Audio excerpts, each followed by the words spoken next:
Buenas noches desde Galicia, España.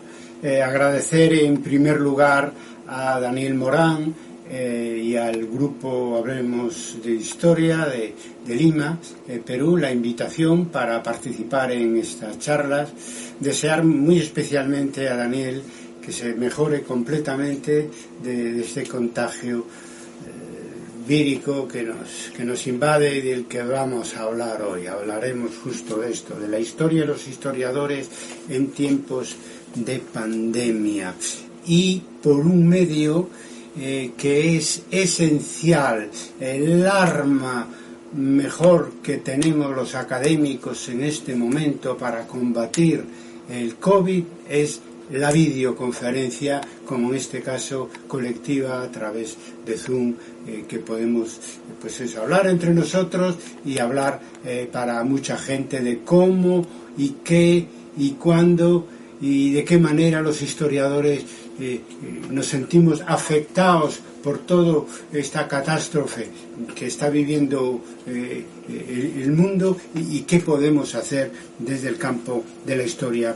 profesional. Cuando hablamos de historia nos referimos siempre a ese doble concepto de la historia que vivimos y la historia que escribimos.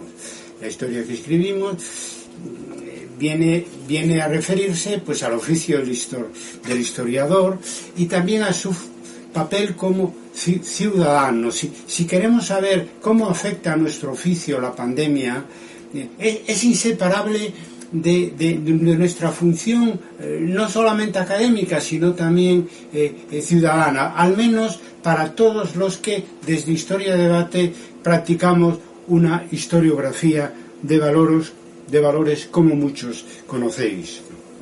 Bien, desde el punto de vista del oficio, el efecto más claro y contundente es que confirma algo que de una manera creo que pionera yo he planteado en el año 2005 en Quito, Ecuador, en una conferencia que se titulaba Por un nuevo concepto de la historia como ciencia. Es introducir en la definición de nuestra disciplina el paradigma ecológico.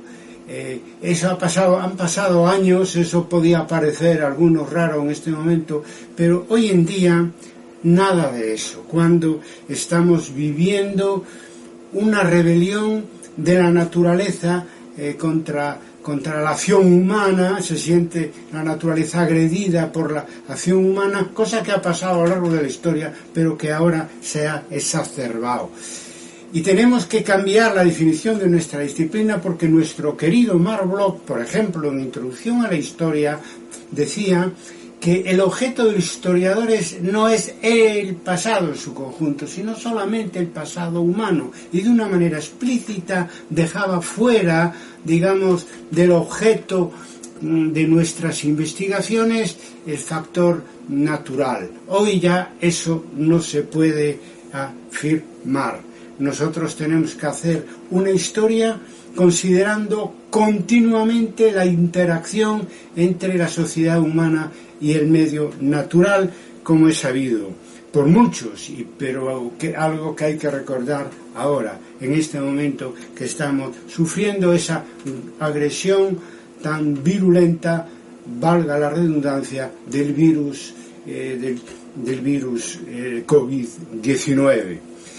En el siglo XXI estamos somos tanto o más vulnerables a los ataques de la naturaleza como en el siglo XIV, la época de la peste negra. Por tres motivos. Primero, porque las agresiones de la sociedad humana hacia la naturaleza se han incrementado en este siglo XXI porque hemos agredido justamente y alterado el hábitat en la que se movían y se mueven toda una serie de seres vivos, animales que vienen actuando desde hace miles de años como transmisores de virus hacia los hombres. Los insectos desde siempre, los ratones en la época de la peste negra, los murciélagos ahora con con el coronavirus y todo este incremento del número y la gravedad de pandemias que estamos sufriendo tiene que ver con un incremento de la agresión humana sobre esa propia naturaleza que reacciona transformándose en un sujeto de la historia.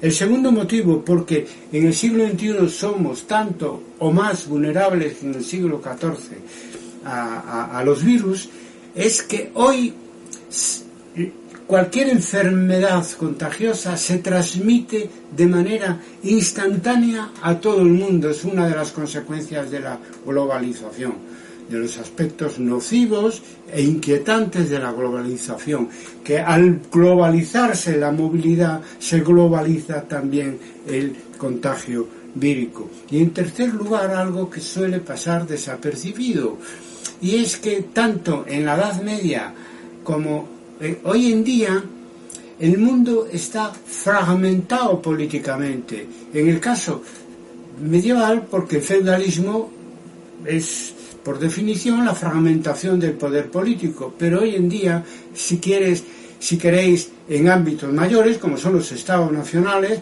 estamos también fragmentados políticamente, de manera que somos más vulnerables desde el momento que no existe una autoridad política mundial con capacidad y eficacia para intervenir ante una amenaza a su vez global. Por eso nosotros no podemos hacer historia a partir de ahora, si es que algunos todavía no lo hacían, muchos todavía no lo hacían, sin tener en cuenta la interacción del hombre y la naturaleza. Es cierto, cuando hablamos de cómo la naturaleza se transforma en un sujeto de la historia, un sujeto inconsciente de la historia, pero real, porque los fenómenos naturales, sobre todo de tipo catastrófico, intervienen en la historia humana y también en otros sentidos, pero sobre todo en ese sentido, en el sentido de la influencia de las catástrofes en la historia humana, que ha ido a más conforme el hombre domina más justamente esa naturaleza, de la manera que nosotros sabemos, destruyéndola a veces. Pues bien, la diferencia respecto de la amenaza del cambio climático, de la que se habla mucho y que es tan cierta y tan terrible en sus consecuencias presentes y sobre todo futuras, no tiene la fuerza de la inmediatez que tiene la pandemia actual que estamos viviendo. La pandemia influye más en la historia que el cambio climático porque los efectos los vivimos de manera inmediata, masiva, cada uno de nosotros. Me refiero a los millones de contagiados y a los cientos de miles de muertos. Por lo tanto, atención, que estamos viviendo un momento inédito en la historia en cuanto a la relación entre hombre y naturaleza, y de la cual hoy en día existe una percepción mayor que la que pudo existir en el pasado, a pesar de que como ejemplo toda la campaña y todo el movimiento ecologista global por el cambio climático. Lo que no consiguió el ecologismo en tantos años lo consiguió la pandemia en muy pocos meses, porque además sabemos por los científicos que no va a ser la última pandemia que suframos, sino que pueden venir otras, iguales o peores, una vez que hayamos conseguido dominar esta, que todavía no va a ser algo fácil, sobre todo en el corto e incluso en el medio plazo. Por lo tanto, estamos ante un cambio histórico de la relación entre hombres y naturaleza que los historiadores debemos incluir en la definición de nuestra disciplina científica. Desde el punto de vista de la historia vivida, podemos hacer la siguiente reflexión. ¿Qué lejos queda el final de la historia de Fukuyama? ¿Qué lejos? Tampoco han pasado tantos años, 30 años, pero ¿qué lejos queda el final de la historia de Fukuyama? Primero, fue muy evidente que la historia continuaba. Bueno, vino la caída de las Torres Gemelas, toda una serie de fenómenos que dejaron clara que la historia continuaba, que no era la calma chicha esa que nos sugería Francis Fukuyama. Después quedó muy claro que en la transición del siglo XX al siglo XXI estamos sufriendo grandes cambios que nos permiten hablar de un cambio de era, incluso de un cambio de civilización, y además que afecta mucho pues a la sanidad, a la salud de los humanos y a la economía, como estamos viviendo en este momento. Por lo tanto, los cambios, en vez de aminorarse después de la caída del muro de Berlín, simplemente, como desde Historia de Debate lo hemos dicho muchas veces, se están acelerando y tienen todos una particularidad común, y es que nadie lo esperaba. La imprevisión siempre nos sorprende, y eso pasa desde la caída del muro de Berlín en 1989, y no aprendemos de una vez para otra. Sobre todo no aprendemos los científicos sociales, porque un factor común de estos últimos 30 años en cuanto a acontecimientos históricos traumáticos es que las ciencias sociales han ido siempre en retardo desde la caída del muro de Berlín. Y ahora, por ejemplo, el caso de la pandemia, de una manera tan traumática y tan global como se está dando en sus efectos y en su extensión y en su propia gravedad, eso nadie lo predijo con claridad desde las ciencias sociales. Los únicos que nos llevan hablando de un mundo distópico, de un mundo donde la humanidad ha resultado destruida con frecuencia por culpa de un virus. Ya cada vez hablan menos de cómo la guerra puede hacer retroceder la humanidad al Paleolítico, y más de cómo un virus llevan el cine, la televisión, las series, los juegos de ordenador advirtiéndonos de esto, y nosotros disfrutamos como en el ocio, en fin, desde el punto de vista del ocio con todo eso, y ahora lo tenemos aquí delante de nuestras narices. Solo faltan los muertos vivientes, pero hay millones de enmascarados por el mundo pululando frente al nuevo virus, impensable. Esto ha traído una consecuencia histórica en el plano de las mentalidades también, que estamos viviendo y que no le vemos fin de momento, y es un incremento importante de la percepción colectiva de que es posible el fin de la humanidad, de lo que veíamos en esas películas que nos hablaban de distopías. Ahora lo estamos viendo en la realidad, no en la misma medida, pero sí de una manera como tan directa que por ejemplo, pues la película Contagio, yo ya no la quise ver, que ahora se ha vuelto a poner, porque es que uno ya no se divierte menos con estas películas de catástrofes y de grandes epidemias que ponen a la humanidad al borde de la extinción, porque forma parte ya de la realidad de nuestros días.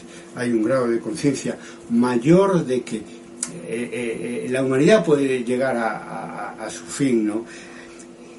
Y una conciencia mayor que la que hubo en el siglo pasado con la Guerra Fría y el peligro de una guerra atómica.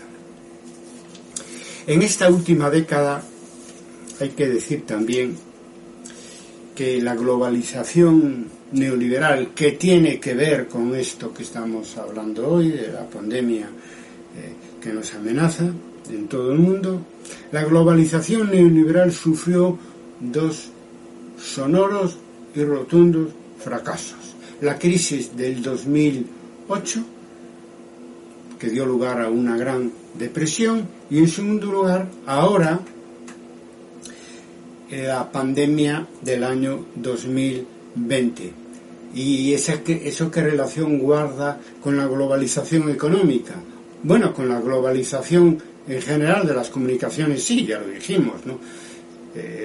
Se contagia con una facilidad a todo el mundo porque hoy se viaja mucho y es mucho más barato, etcétera, ¿no? Pero, ¿qué tiene que ver con la globalización económica que ha gobernado el mundo en la última década, sino desde antes? Pues tiene que ver que esa globalización neoliberal nos dejó indefensos, sin instituciones no económicas, políticas, que nos pudieran defender de una amenaza de esa envergadura, así de claro. Y ahora la gran pandemia trae como consecuencia una recesión mucho peor que la que trajo la crisis financiera del año 2008, y nosotros estamos sin instituciones centralizadas en el ámbito mundial que nos puedan defender de esa amenaza, que además implica posibles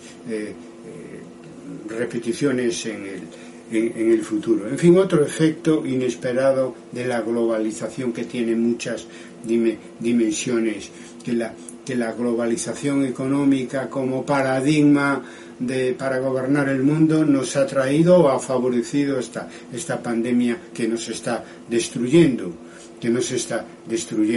Y digo esto, y volvemos al tema de la imprevisión, en este caso por parte de los economistas, pero ya digo que ahí ni economistas, ni sociólogos, ni politólogos, ni historiadores hemos estado a la altura. Ya eso se dijo cuando la caída del muro de Berlín, y hay que volver a decirlo ahora en relación con la pandemia del año 2020. Pues bien, los economistas esperaban una nueva crisis, igual o peor que la del año 2008, porque se decía que no se habían tomado las medidas. Aquello que decía Sarkozy de refundar el capitalismo, nada, no se han tomado las medidas y que podría reproducirse. Esperaba otra crisis de deuda pública por el precio del petróleo, pero nadie esperaba esto que tenemos ahora. Entre otras cosas, pues no es cosa de economistas, y eso es otro tema, porque no ha habido pensamiento más economicista en las ciencias sociales que el neoliberalismo, y eso que se criticó siempre al marxismo de ser un economicismo, pero el neoliberalismo fue peor. Cierto que ahora está en retirada, pero aún quedan reductos importantes, por ejemplo en el caso de España, el Banco de España, que es incomprensible, teniendo como tenemos en España un gobierno de izquierdas, pero bueno, es ahí. Pero hay todavía en los medios académicos refugiados en sus cuevas, pero están ahí por si surge una oportunidad de volver a fastidiarnos la vida a todos los neoliberales de toda la vida, y que tenían este defecto, el defecto del economicismo, que la crisis no tiene por qué venir directamente del mundo financiero o del comercio o de los precios, etcétera. Puede venir, por ejemplo, de los murciélagos que nos transmiten un virus desde Asia a todo el mundo. Bueno, eso nos da la razón a los que pensamos que la historia tiene que ser total, que la historia económica exclusivamente no explican las cosas que acontecen ni siquiera en la economía. Bien, la crisis de 2008 trajo el proteccionismo, como ya sabemos, y la de 2020, todavía inacabada, trajo algo más evidente y más dramático desde el punto de vista de la política económica, que es la quiebra del comercio mundial y de las cadenas globales de producción. Se empieza a hablar de una desglobalización. En las redes difundimos no hace mucho un meme que decía que el COVID es una desgracia, pero también una oportunidad, para demostrar que otra globalización es posible, y creo yo que otra globalización es necesaria. Se empieza a hablar ya de nueva globalidad, de nueva globalización. Stiglitz y otros, en un ámbito, en fin, muy centrado en la situación política en los Estados Unidos de América, dicen que si en las elecciones de noviembre cae Trump, lo cual es probable, y y de lo cual nos alegraríamos media humanidad, obviamente, pues el gobierno que viniera pues iniciaría una fase nueva de recuperar la cooperación política entre los países para resolver los problemas que son de todos, y eso le llaman nueva globalidad, que tendría otras dimensiones. No vamos a entrar ahora ahí. De todo habrá tiempo, pero por ahí van los tiros. El problema no es la desglobalización, es que viene una nueva globalización, y que podemos conseguir que esa nueva globalización minimice los aspectos negativos que tenía la globalización neoliberal y potencie los aspectos positivos que tenía la globalización desde siempre, como puede ser, por ejemplo, desde luego, la revolución de las comunicaciones y la revolución de los valores en todo el mundo. ¿Quién se anticipó? Siempre en el campo político-económico en el que nos estamos moviendo, ¿quién se anticipó a esa nueva globalidad o nueva globalización? Es Europa. Europa ha tomado la delantera porque ante la amenaza, no solo para la salud, sino para la economía, que supone el COVID-19, cambió de política dando un giro de 180 grados a partir del cambio de política económica en relación con Europa del gobierno de Alemania. Se puso fin a la austeridad y se dedica una gran cantidad de dinero. Nunca se hizo eso en la historia por parte de las instituciones europeas para el gasto público de hacer frente a la pandemia y sobre todo a sus consecuencias económicas, que en cuanto a recesión van a ser para Europa y para el mundo peores que las de la crisis del año 2008.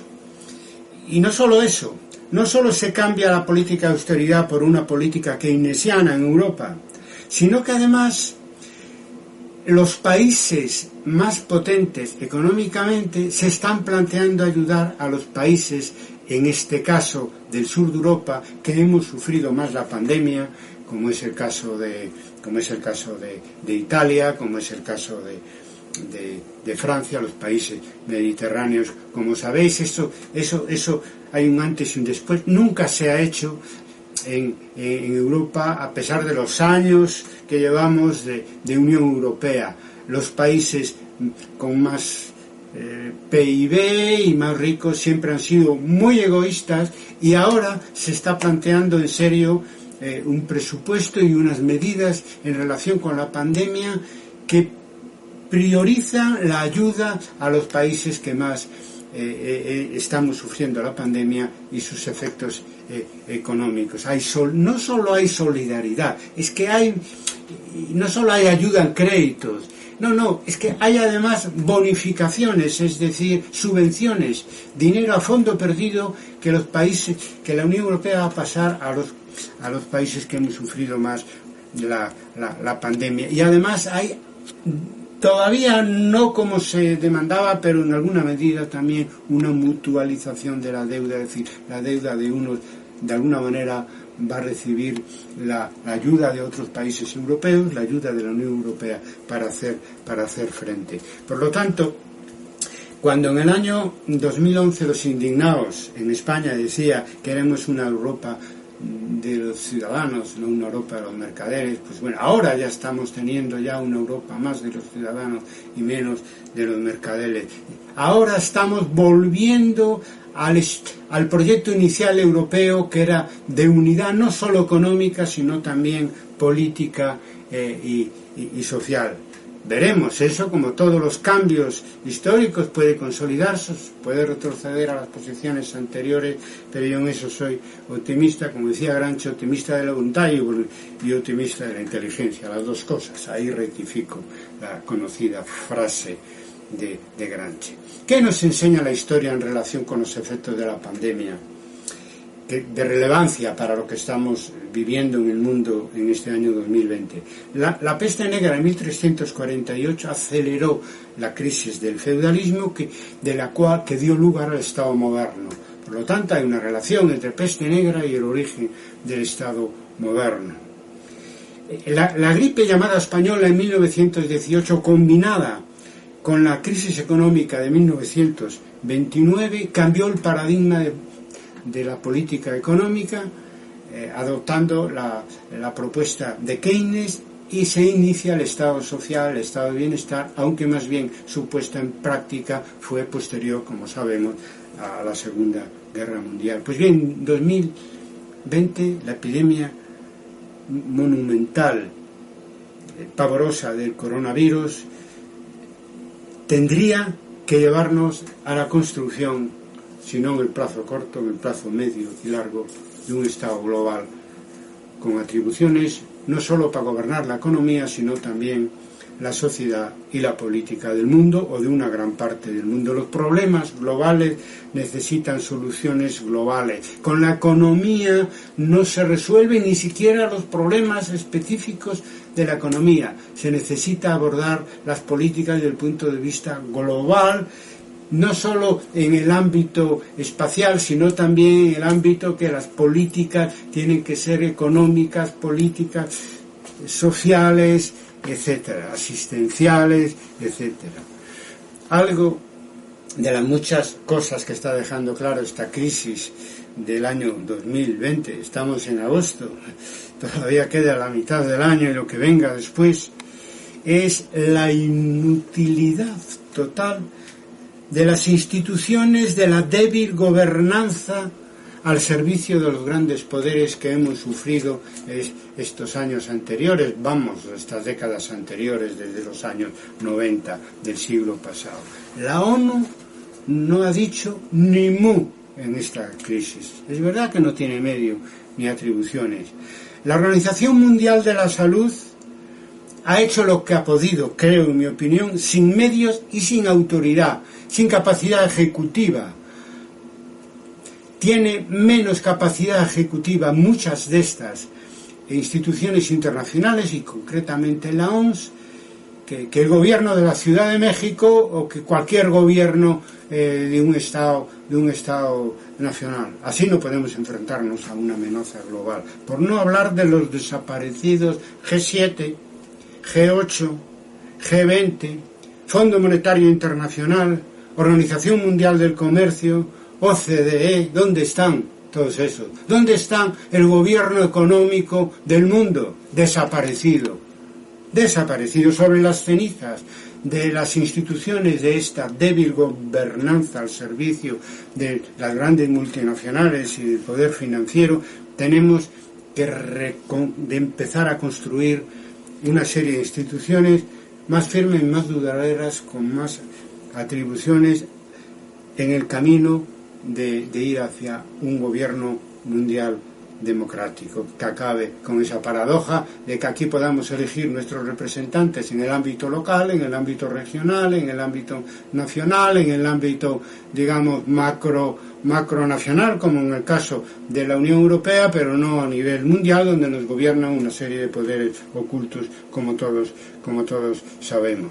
La historia nos enseña que todos los imperios caen, también aquellos imperios que están gobernados desde la sombra por los poderes ocultos a los que acabo de hacer referencia. Y los finales suelen ser catastróficos, los finales de los imperios. Hay dos opciones en este momento: a la caída del neoliberalismo como forma de gobernar el mundo, o sea, a la caída del mercado como la religión que pretendían de nuestro tiempo para gobernar el mundo. Las dos opciones: uno es, gracias a algo bueno tendría que tener a las preguntas que nos plantea la catástrofe epidémica que estamos sufriendo, podemos plantearnos que tenemos dos opciones. Uno, retroceder históricamente, entrar en una edad oscura como pasó después de la caída de Roma, en la transición de la antigüedad a la Edad Media, o bien avanzar históricamente, que hoy supone dar un salto hacia de la democracia local, de la democracia nacional, de la democracia regional a la democracia global. Y hay esperanza. En plena crisis del siglo XX, digamos que hay brotes verdes. Y un brote verde muy evidente tiene que ver con la comunidad científica. Y muchos lo están destacando, que esta comunidad haya sabido organizarse para un tiempo tan breve, buscar tratamientos y vacunas para enfrentarnos a la gran pandemia de la historia de la humanidad que estamos sufriendo. La ciencia se ha globalizado. Es cierto que había precedentes como esto que estamos haciendo ahora, una videoconferencia en tiempo real, en grupo, con colegas y universidades de diversos países del mundo. Eso también los científicos de la biología, de la medicina, de la química, etcétera, no solo lo han hecho como en todo el mundo científico, en todo el mundo universitario, eso se hace, pero no en la misma medida y eficacia con que la ciencia está logrando en un plazo tan breve acortar lo que suele llevar años en meses, para ofrecernos mejores tratamientos, sobre todo vacunas eficaces para frenar esta masacre mundial que está suponiendo el coronavirus. Pues sí, las fuerzas productivas en su desarrollo son imparables en este tránsito del siglo XX al siglo XXI. Eso no hay quien lo pare. Y lo que falta, y voy a emplear una metáfora de las que empleábamos cuando éramos jóvenes, es que a este desarrollo imparable, que no va a ser frenado ni por ninguna desglobalización ni por nada, lo que le falta a este desarrollo imparable de las fuerzas productivas, a partir sobre todo de la revolución científica que está llegando a campos impensables en los siglos anteriores, es una nueva superestructura política, evidentemente no autoritaria, democrática, porque hoy el autoritarismo pues sobrevive en determinados países y determinadas áreas, pero de una manera marginal. Aquí queremos más democracia y no menos democracia. Por lo tanto, necesitamos un gobierno mundial democrático que sea capaz de acabar con esa economía, sobre todo en su dimensión financiera alocada, que no sabemos a dónde nos lleva, y que sea capaz de darnos unos instrumentos que son los que a otro ámbito ya tienen los estados nacionales para enfrentarnos a esta amenaza global y otras que puedan venir en el futuro. El problema que tenemos, y voy terminando con todo esto, es que si bien la necesidad urgente, las posibilidades en cuanto a tener un sujeto político y social global son reducidas. El sujeto político y social que podía estar recordándonos día sí, día no, la necesidad de una globalización política y democrática, pues o es débil o no existe de momento. La llamada clase política es nacional, ni siquiera en Europa hay un Parlamento Europeo, pero sirve para despachar allí a aquellos dirigentes políticos que estorban a lo que sea. Los políticos se dedican al ámbito nacional. No hay políticos que se dediquen al ámbito global. Ya no digo a pensar, que a lo mejor no es a función de los políticos, pero digo yo, para actuar. Desde la época de las internacionales obreras, etcétera, es que no ha habido movimientos globales de tipo social con capacidad para poner esto blanco, negro sobre blanco, esto que estamos hablando en un momento tan crítico ya no digo para la política o para la economía, para la humanidad como el que estamos viviendo.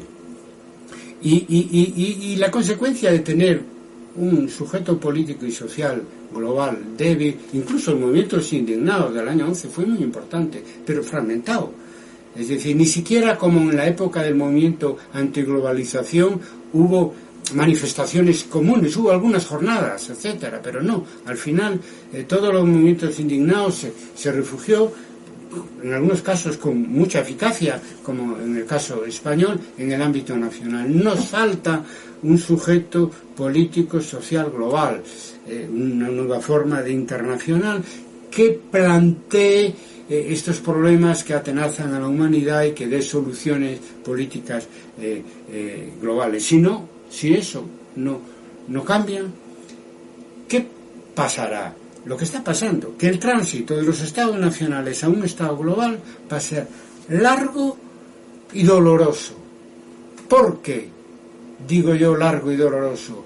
Porque solo se actúa, y puse el ejemplo de Europa, a golpe de crisis y de pandemias. No existe un movimiento voluntario de tipo político y social de generar determinados cambios globales de tipo político, económico, social, sobre todo empezando por unas elecciones mundiales, empezando por una constitución mundial y empezando por un gobierno mundial. No se está planteando, simplemente se va detrás de los acontecimientos y sobre todo se va detrás de los acontecimientos catastróficos. Aún así el cambio se dará. ¿Qué papel nos tocaría jugar a los historiadores y otros científicos sociales? No somos políticos, por lo tanto tenemos otro papel, y desde la independencia de nuestra profesión, pero no desde la insensibilidad de nuestra profesión, comprometernos como ciencias sociales con la humanidad y su futuro, en nuestro caso desde la historia. Dirijo llamamiento sobre todo a los más jóvenes, de edad o de espíritu. Bueno, ya sabéis, hay jóvenes de edad con viejas ideas y viejos de edad con ideas jóvenes, pero entre unos y otros nos podemos poner de acuerdo. Es necesario una nueva generación de indignados que planteen este problema, que voy a reducir a una frase que nos la están recordando continuamente en películas y en series. Tenemos que salvar el mundo. Nada más y muchas gracias.